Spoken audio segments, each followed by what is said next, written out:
నేరారోపణలతో అరెస్టై 30 రోజుల పాటు కస్టడీలో ఉన్న మంత్రులు, సీఎంలు, ప్రధానిని పదవుల నుంచి తొలగించేందుకు ఉద్దేశించిన 130వ రాజ్యాంగ సవరణ బిల్లును వ్యతిరేకిస్తామని కాంగ్రెస్ ప్రకటించింది. ఈ బిల్లు ఆమోదానికి అవసరమైన మెజారిటీ మోదీ ప్రభుత్వానికి లేదని తెలిపింది. జూలై 20 నుంచి ప్రారంభం కానున్న పార్లమెంటు వర్షాకాల సమావేశాల్లో 130వ రాజ్యాంగ సవరణ బిల్లును ప్రవేశపెట్టే అవకాశం ఉంది. ప్రతిపక్షాలపై కక్ష సాధింపు చర్యల కోసమే మోదీ సర్కార్ ఈ బిల్లును తెస్తోందని కాంగ్రెస్ ప్రధాన కార్యదర్శి జయరాం రమేష్ ఆరోపించారు.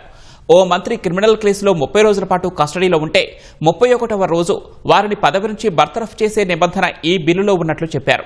నేరం రుజువయ్యే వరకు నిందితుడిని నిర్దేశుగానే న్యాయ వ్యవస్థ పరిగణిస్తుందన్న ఆయన, మోదీ, అమిత్ షా హయాంలో దర్యాప్తు సంస్థలు ఎలా పనిచేస్తున్నాయో అందరికీ తెలుసన్నారు. చట్టసభల్లో మహిళలకు రిజర్వేషన్లు కల్పించేందుకు డీలిమిటేషన్ పేరుతో కేంద్రం మళ్లీ తేనున్న బిల్లుకు కూడా తగిన మెజారిటీ లేదని జయరాం రమేష్ జోస్యం చెప్పారు.